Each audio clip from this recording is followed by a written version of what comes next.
Joining me now from Johns Creek, Georgia, political consultant with the Weathers Corp, Seth Weathers. Seth, a lot of rancor out there. Who do you blame for this rather ugly tone of the Republican nomination process?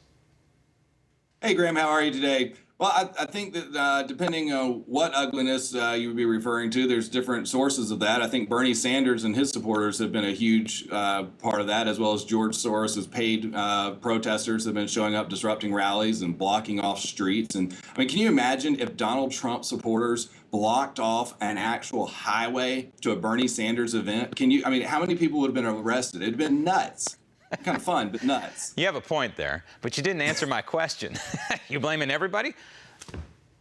I think that anybody that's going to be a viable candidate for president has a very strong personality. I think throughout history, that's generally the case. And so when you put a bunch of strong personalities together, and in the age of where there's Twitter and social media and the communication is not just a newspaper article versus another newspaper article, it gets a little more personal. People get heated, it gets passionate. Okay, the next contest for the Republicans is of course, in the Badger State, Wisconsin. There are reports that millions and millions of dollars are being poured into Wisconsin on behalf of Ted Cruz.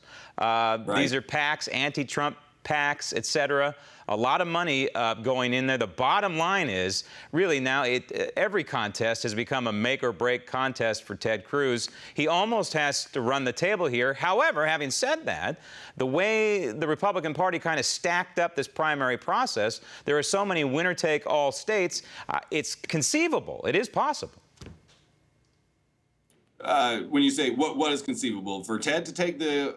Yeah, it's not out of the question like it is for Kasich. Right. It is not mathematically truly impossible, but it's about 99.9% impossible, I would say, at this point. Everyone but Trump is running for a convention nomination. That's what they're after. Well, if you look at the trajectories right now, Trump is at 96% of where he should be to reach 1237. Ted Cruz is at 50% of where he should be to reach 1237. So clearly, Donald Trump has the advantage. Now, Roger Stone, a former advisor to Donald Trump, penned a piece just a couple of days ago that talks about how the GOP nomination process is literally stealing the nomination from Donald Trump. What does he mean by this?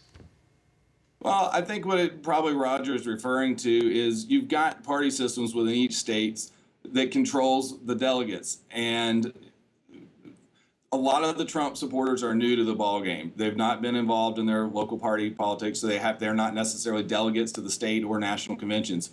And so the people that are going to get those spots are going to be more establishment-minded or activist-minded people. So you're going to get people that in a second ballot are going to, in many cases, turn against Trump, I believe. And so I think that he's referring to that. And he's also referring to, I guess maybe the large amounts of money that they're putting into other states to try to keep Trump from actually getting that number while not actually having a winner prior to convention, knowingly that they're shutting down the option of having a winner before convention. Yeah, he calls them Trojan horse delegates who, on their facade, are for Donald Trump, but when they get down to voting, when the chips are down, apparently they're going to vote for somebody else. I don't know who, but he's alluding to that fact. Now, we do know that Ted Cruz is making overtures in Louisiana and in Texas right now to start lining up these delegates. Ted Cruz is new to the ball game too. Why do you suppose Donald Trump is not trying the same maneuvers? And that is, try and line up as many delegates as possible. For example, in Louisiana, there are, I think, 5 delegates that were awarded originally to Marco Rubio, and Ted Cruz is trying to go after those. That's part of the process, is it not? It is. I mean, it's a fair part of the game, and it is a game. And, there was also some issues with the Louisiana situation where I believe there was a meeting called to decide on that, and several of the Trump supporting members were uninformed and uninvited to that meeting, which allowed them to sneak some people past them there. And I think Trump is contesting that, so the outcome of that is still undetermined at this point, I would say. So if we have a brokered convention and Donald Trump does not reach 1237, we go on with a brokered convention, and after the first ballot, there is no winner declared, and the balloting continues, and Donald Trump is denied the nomination by rule through the process of the Republican nomination process. Roger Stone alludes to something in his article near the end where he says that Trump supporters will not put up with that. What do you think that Roger, and we've heard other people say this, what do you think they're alluding to? I think that they're going to feel like that the person who won the majority of the populist vote is the person that deserves to be the nominee.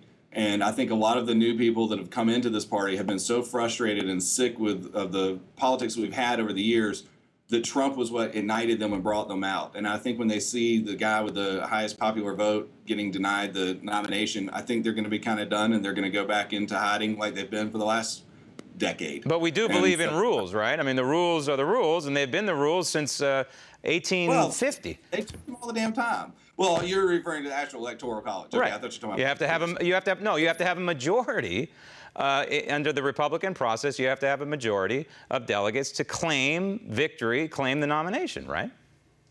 Agreed. And I think that, again, because of Trump's newness to a lot of his supporters to the party politics, that a lot of them aren't going to be there for the second ballot. I think what Roger is alluding to there, Seth, is a third-party run, and I think that would immediately elect Hillary Clinton or Bernie Sanders to the presidency. Yeah, Rogers also alludes to quite a few conspiracy theories.